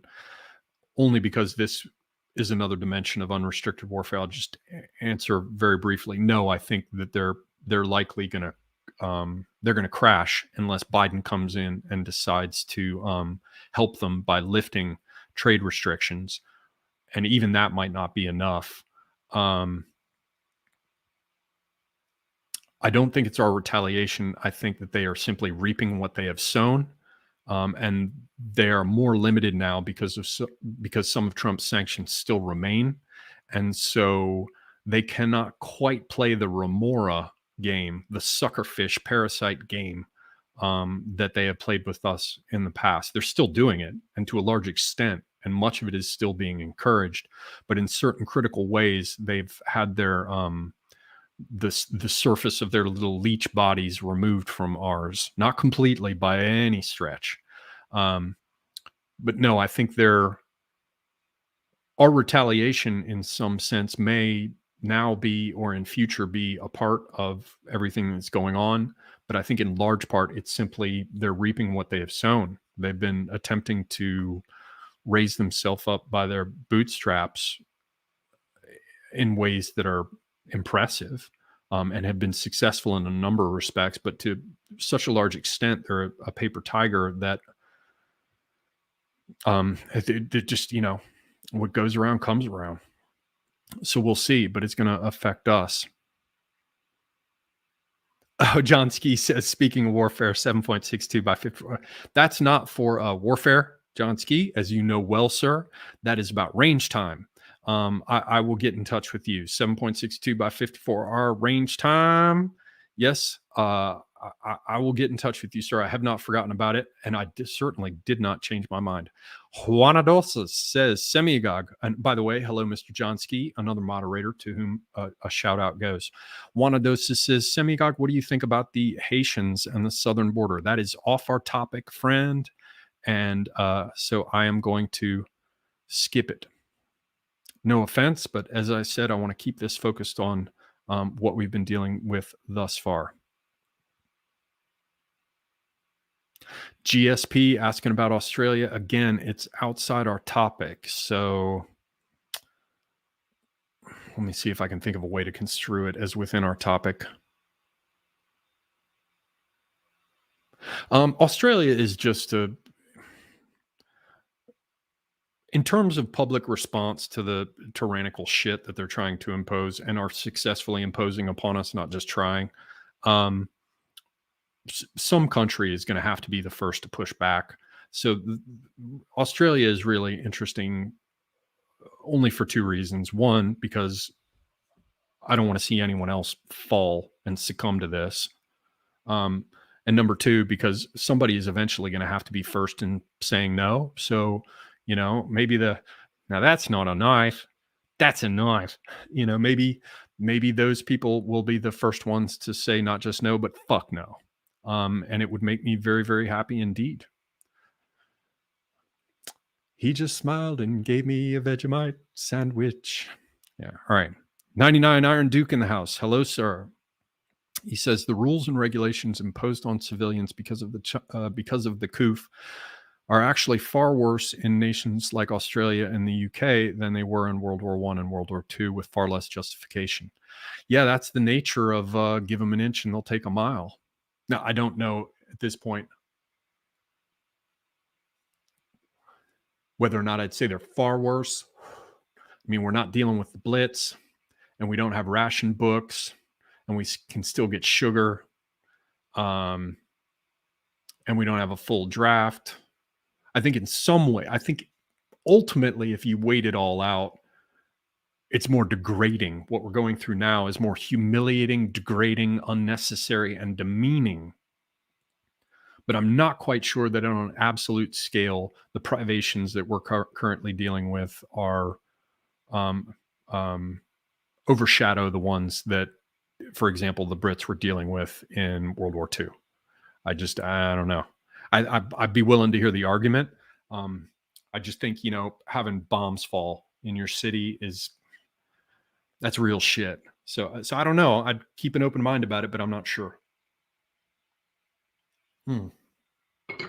Apple juice is delicious. Puppet Perception says, how is the nation defined? Where is it? That's sort of outside our scope, but I'd say we decide if we will, and if we won't, it's the usual thing. Tell your story or someone will tell it for you. H. Grimes says, Semigog, thoughts on the chances Biden pushes a hot domestic fight? I'll tell you this, it's the last thing he wants. It's the last thing we want. It is the last thing we want. I don't know. However, I am increasingly of the opinion that it is ridiculous to think that it is, for example, Trump versus Biden, and that it's these two camps. I'm increasingly of the opinion that there are string pullers behind the scenes whose motivations do not map entirely on to any of the attempts, any of the existing attempts made heretofore to describe them. I think that there are string pullers behind the scenes who are capable of planning over generations, who equally use both the Bidens and the Trumps in order to have their way. And again, they are not who everybody thinks they are. And they're playing a different game than most people are aware of, except insofar as it involves uniting everything globally under a single power structure. And I bring that up because I've been noticing that though Biden is being sweet to the Chinese in a number of respects, how do I say this? It looks like the military-industrial complex is at least arguably interested in pushing back at the Chinese. And so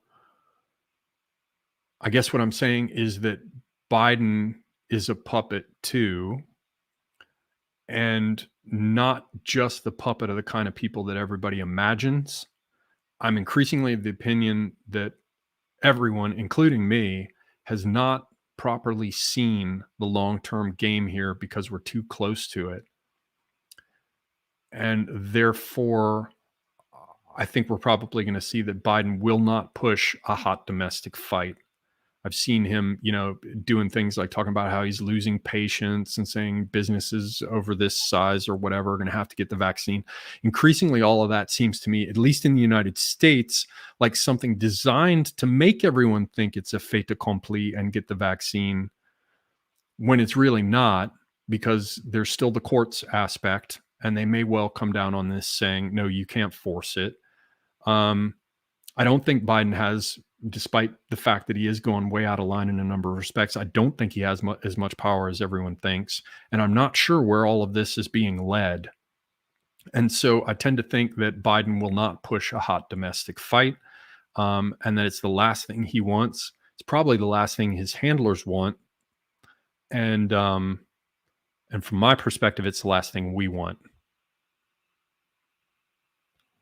Okay, I got a question on thoughts on dichotomy between evolutionary biology and geopolitics. And I'm like, what does that have to do with our subject this evening? Happy you're watching, happy you asked a question, but please do try to keep them focused on what we've been discussing thus far. Next question. Swickles, hello, sir, says, do you think law enforcement is a sort of aristocracy that we can rely on in whole or in part when push comes to shove, or should they just be written off? The bottom line is cops are blue collar workers. They are, what did Tim used to say? They're walking around with flat feet, a hard on, and coffee coming out their ears or something like that. I'm probably screwing up my paraphrase. They're blue collar workers. They get paid a shitty wage to be shot at. They're not popular these days. They've been subverted in a number of respects, probably related to the same kind of thing as like common purpose and the requiring of college degrees for you to become a police officer in Britain. I think we probably have quite a bit of that going on in the United States or something like it, which ensures that you don't get the kind of people who are perfectly comfortable with kicking ass and taking names. How do I point this out? The old kind of cop, the best old kind of cop, well, how do I say this? In the old days, the best kind of cop you could hope for is one who's an old hand with violence and therefore doesn't get freaked out about it. I remember I was in prison visiting Tim one time, and there was this huge, good old boy from Kentucky or maybe the Carolinas, somewhere from the Southeast. And the dude was fucking big. He's what you used to call somebody who could hunt grizzly bear with a switch. The dude was just huge.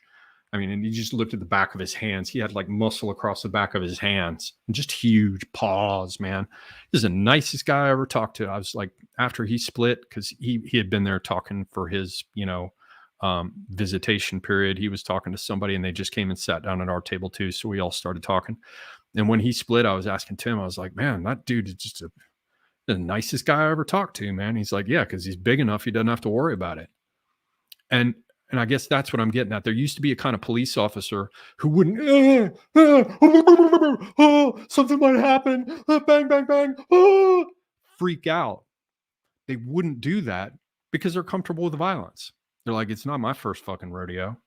So the best you could hope for back in the day, despite the fact of rampant corruption in the police, always and everywhere, in all times and all places, including now, although not all cops are bad, the best thing you could hope for in the past was that you had one of those cops who just knew what violence was, didn't freak out about it, and therefore did not escalate it when unnecessary. Now, they shut it the fuck down, like your life, if it came to that, but they didn't lose their head when confronted with violence.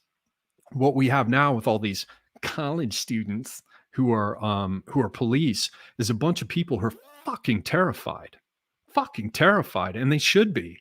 You got like a fat black woman and some loudmouth blonde, and the two of them are police officers who are tasked with like dealing with some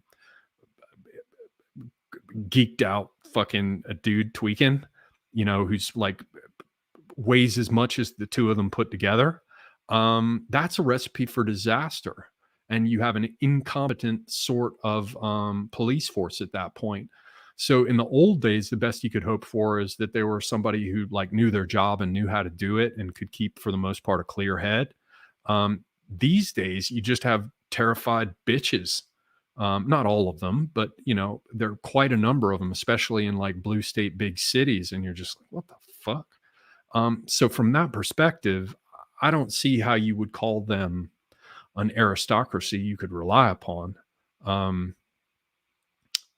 Now, in addition, I will go ahead and add that I've been lucky in my life. I've dealt with police who were like human beings. They looked at me like a human being, black and white, and didn't give me a bunch of shit. I got lucky. And I've always had good experiences dealing with police, being civil and polite to them, making it clear I'm law abiding and, not playing any, bullshit games. I've done well thus far. But I got taught when I was young how to deal with police. But so I say that so it doesn't sound like I'm just coming down on cops. There are all kinds of them that are perfectly fine people. But I don't see them as an aristocracy, and I don't see being able to rely upon them to like sort out our problems. All right. Do we have any other questions here? Let me see where I left off. I'm way back. Sorry. It did this thing of reloading the crap. Swickles also asked, did you watch Morgoth's whale and elephant video? Yeah, I did. I'm not going to go into that again because I want to keep this focused on things that relate to the general topic. I thought it was a great video. I think Morgoth's channel is awesome. He has quite literally the best accent in the world. He's also a very bright guy. And I enjoyed that particular video. As I mentioned in another one of mine, I think it could be best. You could take the elephant and the whale and really just apply it to Athens and Sparta. All right.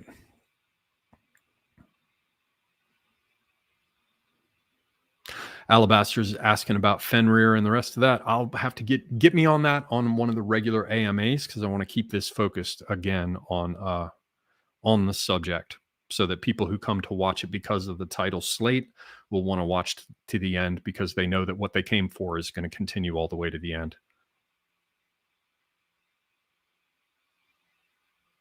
Charlemagne asks a good question, not surprising. Says, key question is, how does one actively run a militia? Seems like a lost art and difficult to gatekeep. Yes, if you're talking about getting a bunch of swinging dicks together who show up with like, their single point sling and they got their little boonie cap and they're like, go, go, go, go, go, go. And they like to look at me, I keep my finger off the trigger. That's a problem. However, if you recognize that it's a different type of militia, and if you make explicit that this is an entirely different understanding of militia, it probably needs its own term that isn't quite militia. Like it needs to be workshopped so that people get together and they say, well, what is a militia? But what's another way we can describe it? So we remove the idea of a bunch of red state people with Gadsden flags, meaning FBI, and instead focus on what this is really all about, which is mobilizing the population civilly and lawfully to wage our own unrestricted warfare on our own behalf, civilly and lawfully. That's another thing that I didn't even cover. The vast majority of things that are being done to us are, at least in terms of the letter of the law, very often not the spirit of the law, but at least in terms of the letter of the law, we've been defeated by people who came into our own countries and acted lawfully within them to destroy us. That is incredibly important to fucking meditate upon. Like draw a hot bath, pour yourself a whiskey, light a couple candles, play some music in the background. I don't care if it's Albinoni's Adagio, which I prefer when I'm taking a hot bath. Maybe you want to listen to Angel of Death by Slayer. But relax, kick back, and think about the fact that the unrestricted warfare that defeated us was both civil and lawful. If not to the spirit of the law, certainly the letter. Which is to say that the type of militia we're talking about is one that is both civil and lawful, designed to wage unrestricted warfare at all times and in all places against those we oppose. around the water cooler, when talking between generations, when men are talking to women, at school, in the workplace, all of these things. That, I think, is the key. And perhaps it requires sitting down and giving some thought to how best to define these terms.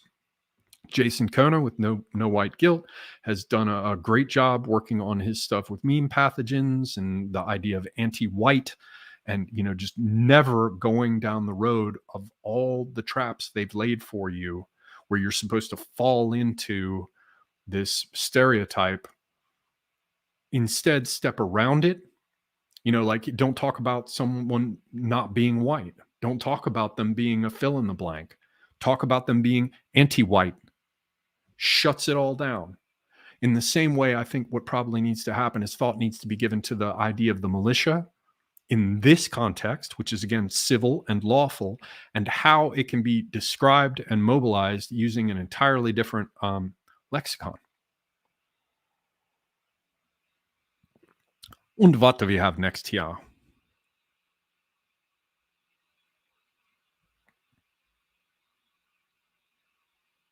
King Salmon Fish says, Semigog, if everything and yourself is an existential risk, then how do you direct attention and coordinate if needed to win? Intuitive empathy, hypermath, 4chan, autism, Zen, wing it collectively. No, just recognize the reality, which is that individuals are always X factors. I mean, we can make fun of not all day long, because we've been told that not all is supposed to make us ignore statistics. And we shouldn't. All things being equal, given statistics, if I'm in a situation where I'm walking down the street and there are 3 black guys on the same side of the road as me, and it's 2 a.m. and they're walking towards me aggressively, that's probably more dangerous than if they're 3 Chinese people. That's statistics. We should pay attention to it. However, there is truth to not all, which is to say, you never know what you're going to get with this single individual, the X factor. Even if you can say 99% of the time you're going to get this, it is still a case where 1% of the time you might not, which means you don't know. And so how do you deal with that? You deal with it like you do anyway. You deal with it as you do with anything in life, which is to say, you prepare yourself to suspend disbelief and recognize on a case-by-case basis that you might be confronted in whatever the particular case is with something that is neither fish nor fowl nor good red herring.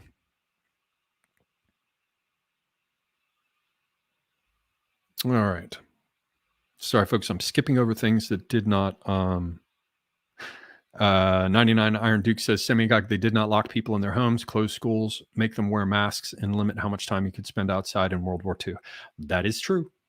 That is true. I will not argue with you on it. I mean, on the one hand, you've got military experience. I don't.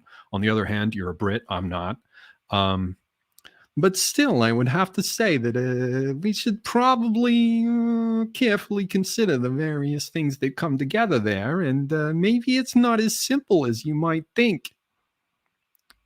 But again, who knows? I don't know.